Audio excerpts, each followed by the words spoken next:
Ladies and gentlemen, get ready for Talkamania!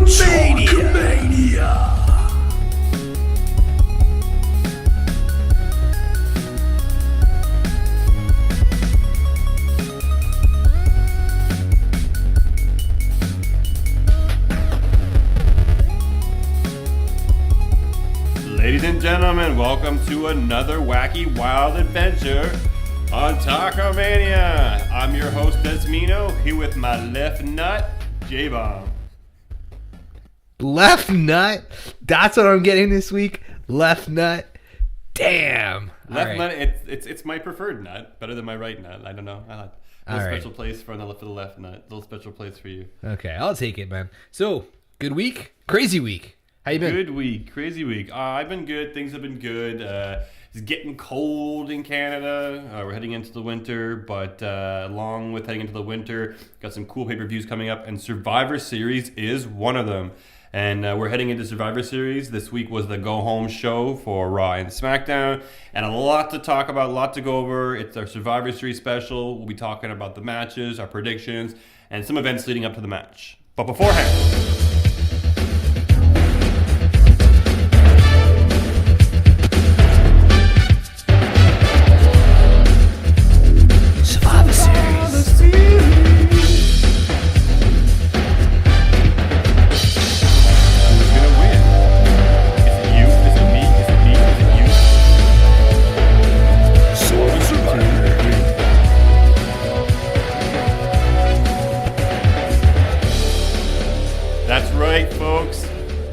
Survivor Series, and what a time to dig up an old track. That's right. For those of you old folk like us, that was an actual old theme song for Survivor Series back in the day. Yeah. Why not? Sounds fun. For sure. So before we get into it, again, another episode of Talkamania. We encourage you to follow us on social media @_Talkamania. And folks, we got some news for you. We've evolved. We now have our own webpage, www.talkamania.com. Bookmark it. That way you can keep track of our latest podcasts, latest news. We're getting news feeds out there. We're evolving. Let us know what you want to see. Let us know what you want to hear. If you want to write for us, if you want to be part of the team, shout us out. Send nudes. That's it, man, for sure. Like, we're all about that. Yeah. Maybe I'll send you a picture of my left nut. Oh, a picture of me. J-Bomb. Right on. It is an exciting time. You know what? It is an exciting time. This was nothing more than a quick text message. What, a year ago, maybe? Hey, we should do a podcast. Now we got a website. Now we're attempting to break news. We're in the tweeter game. We hit 130 followers. Yay! We hit 30 in a week. It took us how many months to get to 100, and we've hit 30 in the last week. Yeah, it's quite a bit of time. And we set a loose goal for ourselves for WrestleMania 35, next WrestleMania, we want to hit at least 1,000 followers. And it's a small goal. I think we can do a lot better than that. 1,000 followers, and we're good to go to WrestleMania 35. Tickets actually went on sale, or pre-sale went on sale today. For 35 or 34? 34. Okay. And yeah, I was looking at the prices, and some of them are pretty expensive. Obviously, if you're next to the ring, it's like $1,000, $2,000. But if you're outside that ring, you get to the $500 a ticket range. Dude, we're going to be so drunk that doesn't matter where we are. We just got to be there.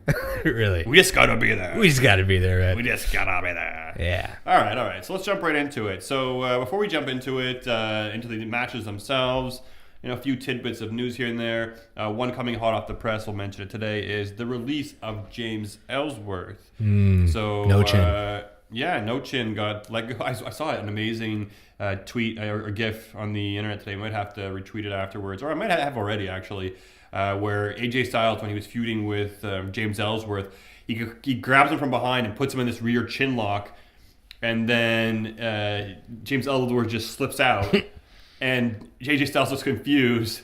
And James grabs his chin, and he's just like, oh. I don't have a chin. So he couldn't be put in a chin lock. I loved it. But again, the guy's, I'm sure he's pretty humble. The guy had a really good run, I guess. He got to do a lot of cool things, something that normally somebody probably wouldn't have done in his position. He got to be part of lots of cool events, WrestleMania.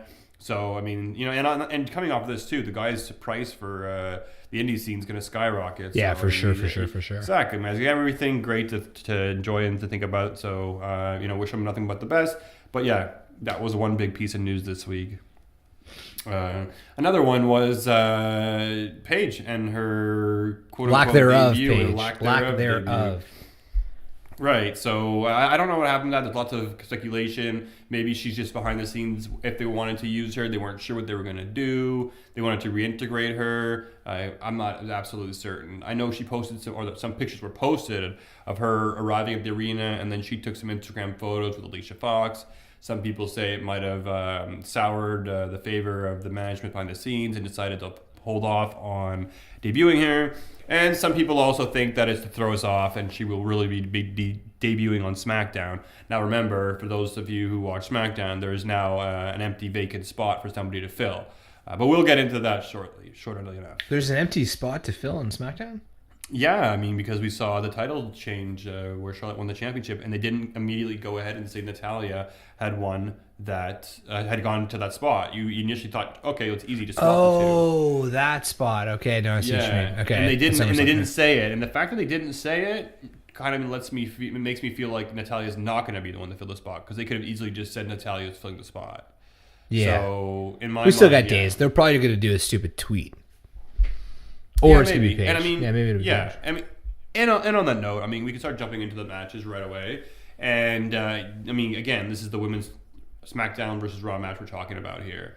So we have Alicia Fox, Nia Jax, Asuka, Sasha Banks, and Bayley taking on Becky Lynch, Carmella, Naomi, Tamina, and at TBA. And then apparently Lana's going to be ringside. I'm not sure, but it says with Lana. So, so I don't know if she'll play a role. I'm sure she'll play some kind of role in the, maybe she'll distract somebody to cause their elimination or something like that. But did you see, it was funny, oh God, when they did the invasion this week on SmackDown, there was a point where Becky Lynch was dragging Lana backstage. Yeah, I saw that. You see Rusev's tweet? Yeah, it was funny. Yeah. Or his Instagram post, one or the other. He's perfect. That guy's perfect. He's awesome. Yeah, he didn't even make it on SmackDown this week. Yeah, well, it is what it is. Charlotte winning in Charlotte, Carolina. I don't know. Like, it was fine. I'm cool with her winning it. But I just found like it wasn't enough for like a title change. Like, it wasn't enough of a finish to a match. You know what I mean? Like, I felt a little bit bad for Natty. Yeah, I feel bad for Natty just because of the way her title run was booked. She didn't really have like a challenger that she legit like kind of like steamrolled over, and she's kind of a placeholder heel champion. I think she deserved it, and I guess it's kind of winding down her career. I guess they're giving that to her. I wouldn't be surprised. I doubt she'll probably hold the title again. I'm sure she's at the tail end of her career. But I don't know. I think it's cool. In Charlottetown. Or North Carolina, or Charlotte, North Carolina. Where is that? That's right. Is that correct? Charlotte, North Carolina. Yeah. Okay. Yeah. And Ric Flair being there, and it all ties with the whole Ric Flair special that was on, and being in her hometown. So it's kind of like she was quote unquote gifted the title for this perfect scenario for ratings, best for business kind of deal.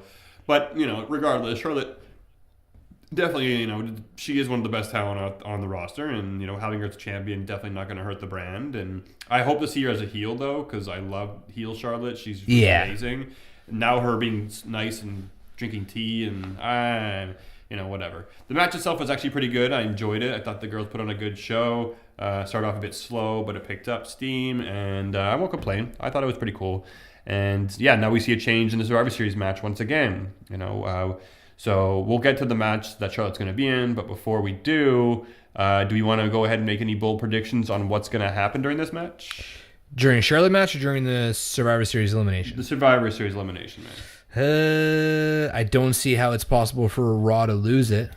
I mean, they're stacked compared to SmackDown, especially with Charlotte being removed from the match now.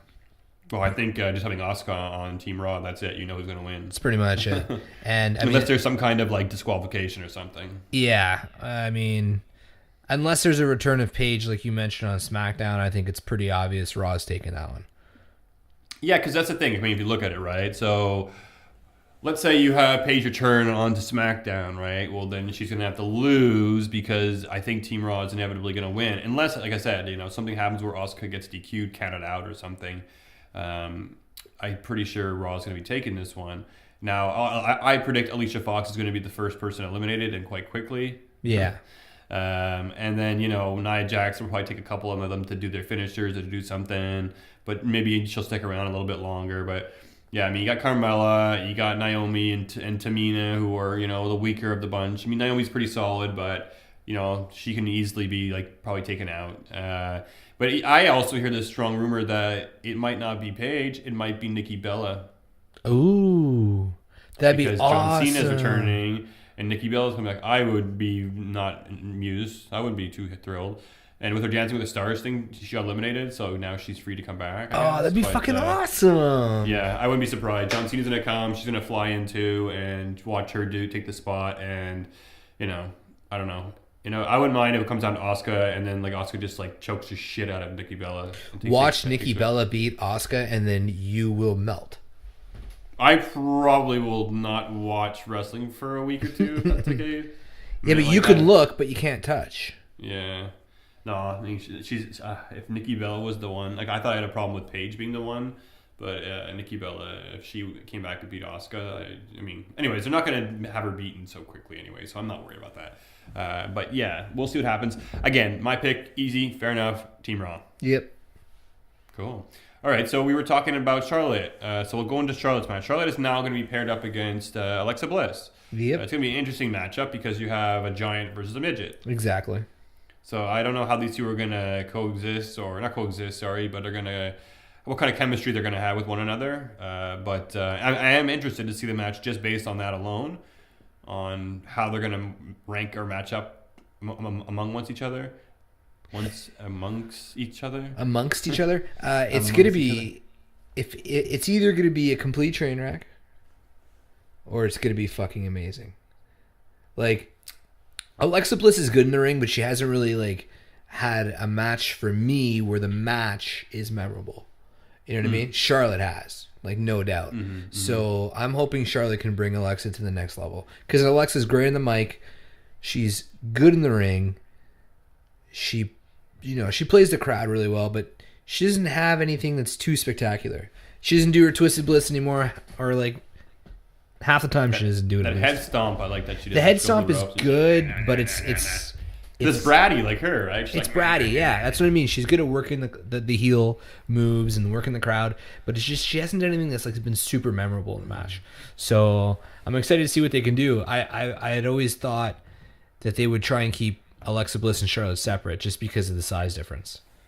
Literally the tallest versus the shortest. So well, they're taking a chance with this one. So yeah, like you said, I'm interested. I don't think it's going to be a great match. I think Charlotte's going to easily beat Alexa Bliss. I don't think it's going to last too long, too long at least. And she'll just do a big boot to Bliss or something like that, and just she'll probably clean the house with her. So Charlotte is definitely my pick on this match. Yeah, I got to pick Charlotte too. Especially after winning the title, coming off a match like that, she's not going to lose.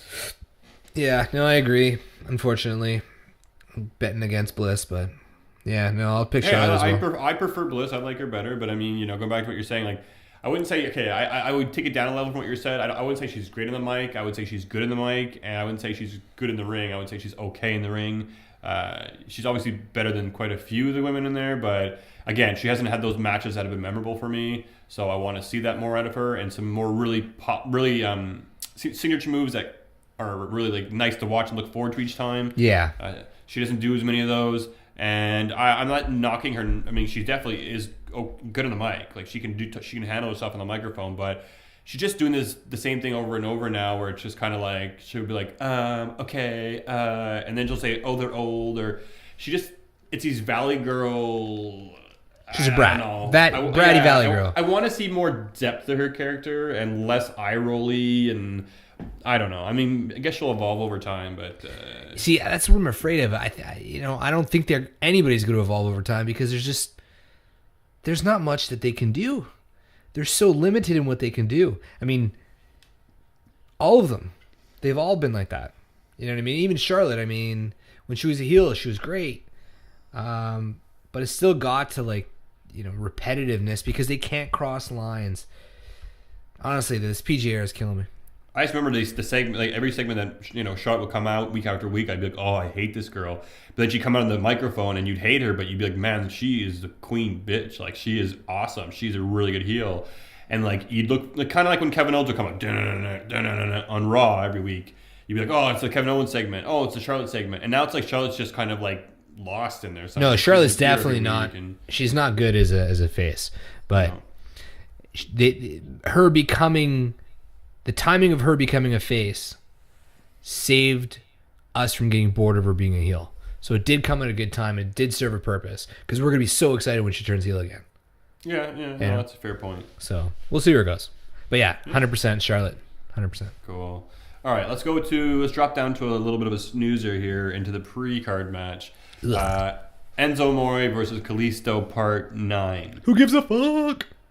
Yeah, so again, Enzo Amore, Kalisto for the Cruiserweight Championship on the pre-card. I figure we just get this one out of the way. Again, not much to look forward to here. And, isn't it 6 o'clock the pre-card? Because I think the actual card starts at 7.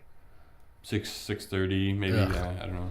Anyways, I'm going to say Enzo Amore is going to hold on to the title again. Sure, I'll agree because I don't give a fuck. But yeah. And I think another reason why this is going to be is because, news breaking out this week that Neville is on talking terms again with the WWE. Things are going positively, and it looks like he may return as soon as late November, meaning he could come back, and he may come back and take his title from Enzo Amore. And a lot of people were saying, oh, put him on the main roster, don't put him on 205. Yeah. I'm down to put him on the main roster. I agree.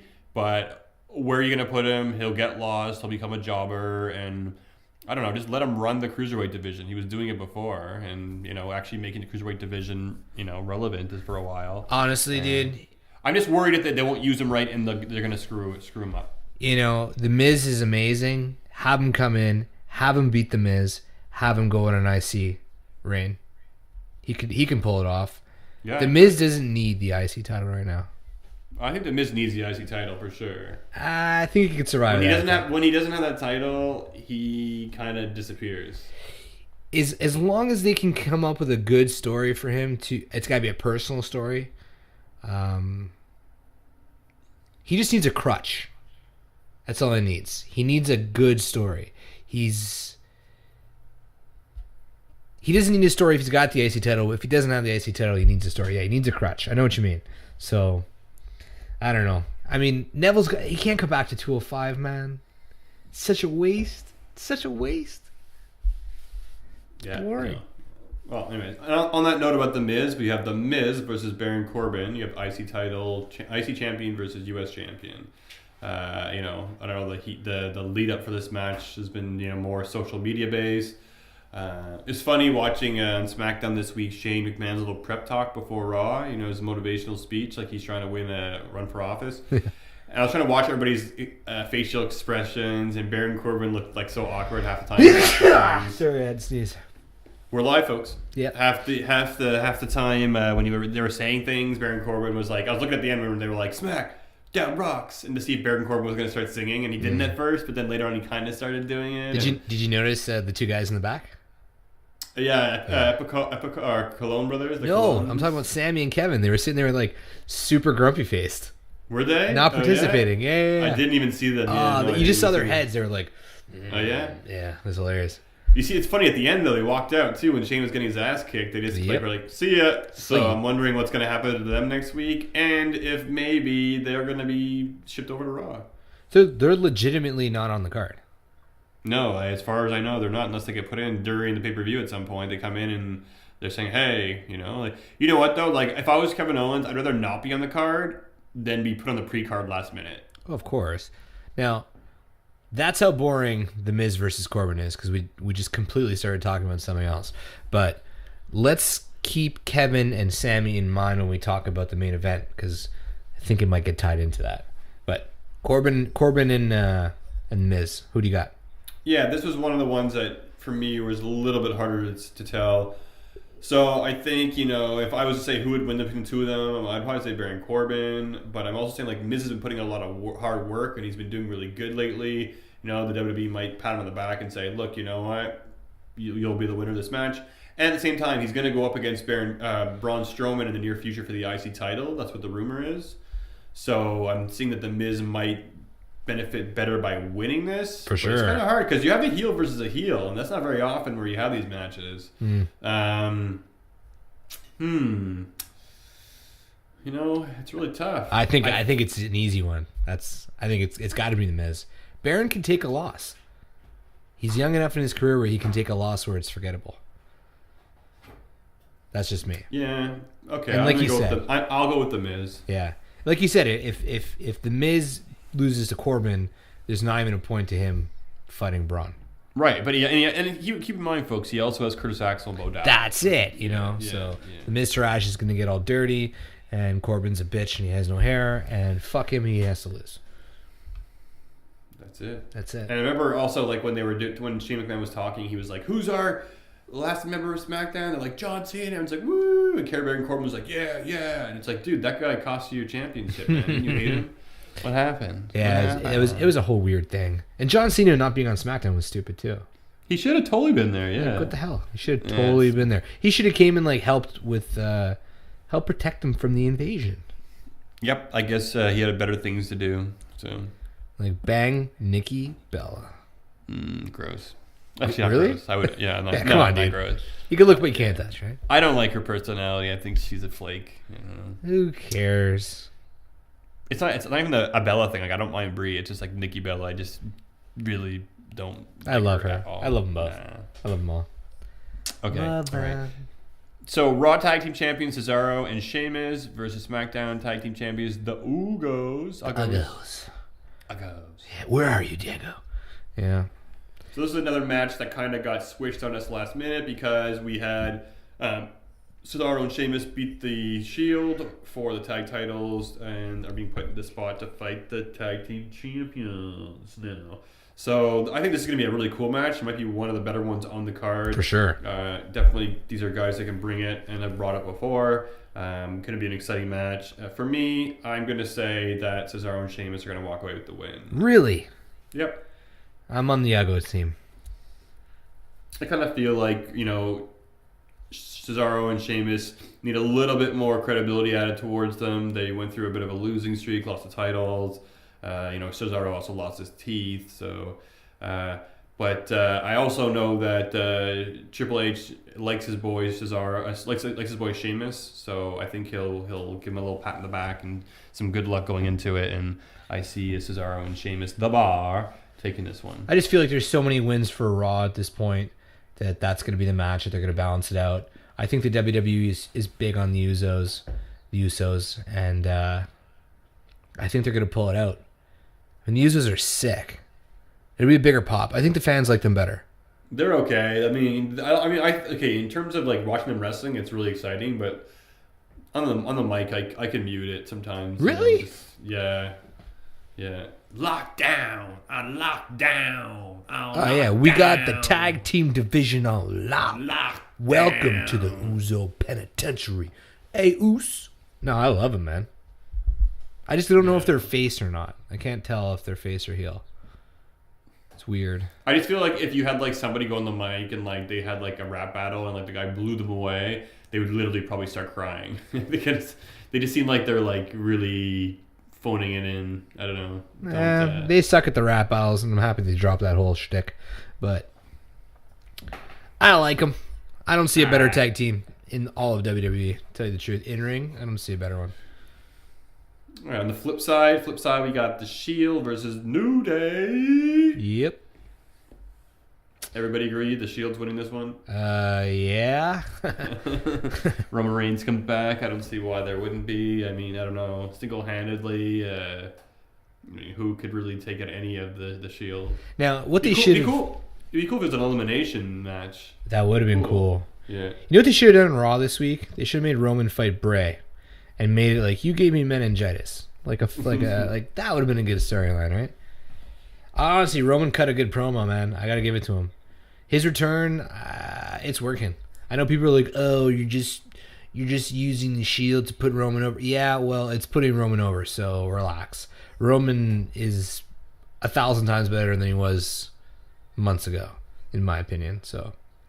Tell him to change the theme music, man. It would do wonders for the guy. Yeah, I'm kind of over it. I get what you mean. I think it's just re-energized him on the mic. I think he feels like a little bit more comfortable having his two buddies with him. So like he doesn't have to put it on such a long promo that he's he's asking Stephanie where she'd been, and it was good. It was well done. Right. He was funny, you put a microphone in a guy's hand for like 100 hours. I would expect him to be good by now. So yeah, so like he's good. It's like I'd hope so by now. The guy's done so many fucking promos. So Dean took a step back from me this week though. I mean, how many times did he like pretend to crack his neck? He gets too he's like coked up or something. He's too coked up. He was crazy Uncle Dino again. He's like pacing and what's going on here. It's just this fucking weird, man. I don't know what his shtick is. Yeah, he's got his little short noodly hair, and like the guy's got the weirdest hairline because it looks like he's like losing his hair, but you can't see any baldness there. It's like it's odd. It's covered so well. I don't know. Yeah. But those half Raw, half Shield shirts were just horrible. Oh my God, weren't those just the worst? Why wouldn't they? Why would they even? God, it was bad. The Shield's because Seth Rollins did something last year where he took his T-shirt and he did the exact same thing, but it worked really well for him because it was his shirt said Rollins, and then he cut it in half and it said Rawlins. That's really good. Yeah, it looked really good. This looked horrible. It looked really because it was like red and I think the Shield shirt's blue too. So the Shield shirt is crap to start, and then cutting it in half and putting red on it, horrible. But it was cool. The invasion was awesome. But 100% Shield's taking this match, no doubts, no doubts. No doubts. Like Kofi Kingston used to say, "Bacon, no doubts, man." All right, moving along, we got the Raw Survivor Series match with the team of Kurt Angle, Braun Strowman, Finn Balor, Samoa Joe, and now Triple H inserted himself into the fold versus Team SmackDown, which is Shane McMahon, Randy Orton, Bobby Roode, Shinsuke Nakamura, and John Cena. Fun fact, the youngest person on Team SmackDown is 37 years old. Damn, that's old. I loved Raw, Jason Jordan, Triple H, Kurt Angle. Those eyes where he's like, "Dad, don't do this. Don't do this to me, Dad. Dad, no, Dad." He should have said Papa. No. He really should have said Papa. Yeah, he should call him Papa. Everybody's saying that Jason Jordan's being stuffed down her face. I don't find he's being stuffed down her face. No, I don't think so either. I think they're just kind of giving him a push. I just think the fans aren't interested in him and don't. They're not yet, but they will be. I'm telling you. Yeah, I think so in time as well. Like people were like, "Oh, Triple H is burying young talent." No way. That to me, this is the beginning of putting Jason Jordan over. Yeah, this is a bigger picture, folks. This is huge. Yeah, I think he'll be involved in the outcome of this match in some way or the other. He'll come down and he'll basically like attack Kurt or something, or call Kurt the match because Kurt didn't defend him. And there's so many variables, dude. There's Sami Zayn and Kevin Owens that might cause Shane McMahon and or SmackDown to lose. Then you got... They're going to have to be involved because if they're in the pay-per-view at all, they're definitely going to have to be involved in this match, and it's going to have to be Shane McMahon or something. I don't know what they're going to... I always thought they were going to build towards Kurt Angle versus Shane McMahon again. I would love to see that rematch, but if they're already starting the Kurt Angle Triple H kind of angle, then maybe not. But it's like what happens with Kurt Angle and Triple H? There's so many things. This match is going to be... Either we're overhyping it and it's just going to legitimately be a match and nothing's going to happen, or this is going to be like such a build because you can have Jordan versus Angle, you can have Angle versus Triple H, you could have Kevin versus Shane, you could have Shane versus Triple H. Like there's so many things. You can have Sami Zayn and Kevin Owens switching over to Raw. You can have Jason Jordan switching over to SmackDown. There's so many things that can happen from this match. Ooh, you could have that like in the match or something. Like having Kevin Owens and Sami Zayn come out, they beat the crap out of Shane McMahon, and then take off their shirts, and they have like Raw shirts underneath. Yeah, totally. You could do something like that. But again, I'm pretty sure they're setting things up to see Kurt Angle versus Triple H at WrestleMania. Yeah. And so I don't think that match is going to happen soon, just yet. I think it might lead into like Kurt Angle versus Jason Jordan. Or maybe it's going to be Kurt Angle versus Shane McMahon. Like nothing will happen with Jason Jordan at Survivor Series, and then Kurt Angle will go on like next pay-per-view to fight Shane McMahon, and then Jason Jordan will cost Kurt Angle the match. Then it'll be Kurt versus Jason Jordan. Wait, you're saying Kurt versus Shane still at like Rumble? I just Crossover? I feel like that match has to happen because I feel like it's. I know I agree with you, but I feel like it's happening in Survivor Series. I think this is it. I maybe, I guess, but those guys had that one-on-one match that was crazy, man. So I'd love to see. It's true. That's true. But they also both almost died. So who knows? Maybe we'll see Shane, Kurt, and Triple H in a triple threat at WrestleMania. I don't know. For power. I can't wait till it's Shane versus Triple H for power. Honestly, that storyline has to happen. I don't know if Shane's gonna have like a one-on-one wrestling match. Like he has to have like these street fight type matches, you know. So I guess they could just have a street fight match. But yeah, it's obviously gonna be a street fight. It's gotta be no holds barred. You gotta bleed blood for your company. And then on the flip side, we got Randy Orton, who has a really good record at surviving a Survivor Series. The most, like, I think, eliminations, the most wins or matches, or you got all kinds of Survivor Series records. Bobby Roode, who is a legitimate twin or child of Triple H. Who cares? Yeah. Nakamura and John Cena. So Nakamura's been beaten now before, so the whole stigma of him not being able to be beat is gone. Yep. And John Cena, I mean, I don't see the guy just coming back and phoning it in and winning it for his team. Again, who do you have? Do you have Raw or SmackDown winning this? I think SmackDown's going to take this one. I had SmackDown winning it, and then Triple H came in, and I was like, ooh, Triple H, Braun Strowman? Yeah, but Kane might come out and, you know, attack Braun, and they'll attack each other through the ring, through the crowd, and they get counted out. Like, who knows? I think it's going to be a chaotic match. Yeah, it's a tough one, but SmackDown, you're like officially taking SmackDown? Because Team Raw's got Asuka on it, I'm confident they're going to win for the women's match. Okay. So I feel pretty confident that it's going to be the opposite for unless they take like a clean streak. I think they'll take a clean streak, and then you're going to see Nakamura win the Rumble. I think your prediction is right, my friend. I think it's right. Bold statement. I'm just trying to think of like people getting eliminated on Raw, and like there's some big names, and how they're all going to get eliminated. How can they all? Yeah. You know what? I'm gonna flip it and say Team Raw is gonna win again on the men's side. I think it's gonna come down to John Cena and Shane left on SmackDown. I think we're gonna see Rude kind of go up pretty quickly. Oh wait, no, there's the Viper too, eh? The Vapor. It's a tough one to call. I don't know. Coin toss. I'm gonna say Raw, just because I have to. All right, fuck. Now on to the main event, the match that everyone's talking about. I've got the dream match: Brock Lesnar versus AJ Styles. Yes, sir. Yes, sir.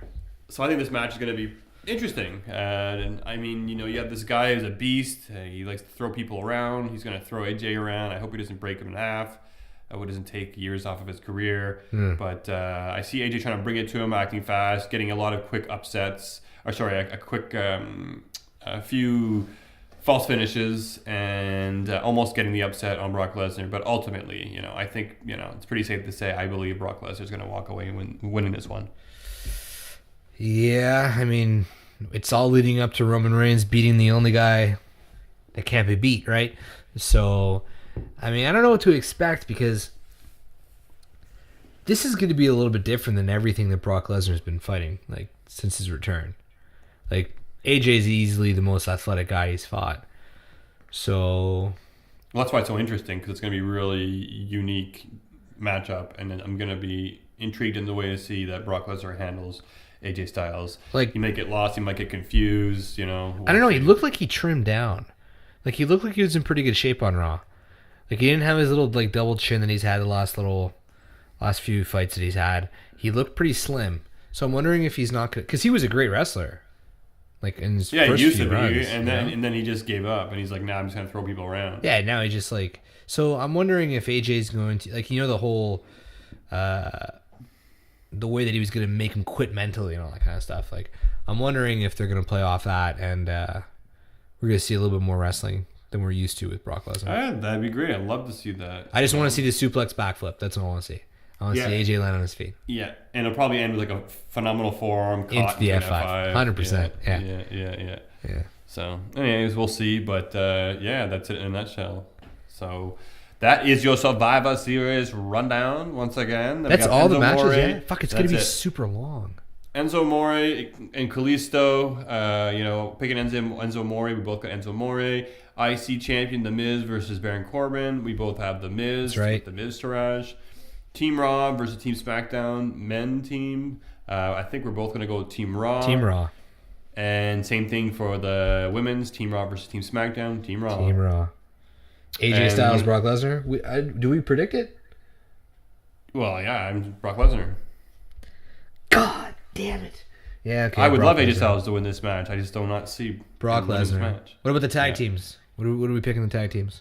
Cesaro and Sheamus over the Usos. You have the Usos over the them, Usos, right? Yeah. Okay. And then we have the Shield versus the New Day. And obviously the Shield's going to win this one. Mm-hmm. And lastly, we have Miss Bliss versus the Queen, Charlotte Flair. And Charlotte's going to be the clear victor on this one, in my opinion. Right on. So I guess that wraps up our Survivor Series special. So once again, thanks for tuning in to our podcast. Check us out on Twitter @_Talkamania. Check us out on YouTube, Straight Up Talkamania. Subscribe. We need some subscribers. Check out our new website, www.talkamania.com. Tweet at us. Follow us during Survivor Series. If you want to write for us, write for us. If you want to send nudes, send nudes. If you want us to talk about something, let us know. And if you want to just say hi, just say hi. We'll be back sometime soon. Not sure. We'll keep you posted on the schedule. Until then, I'm out. Dez, say bye. Happy Rusev Day. Happy Rusev Day.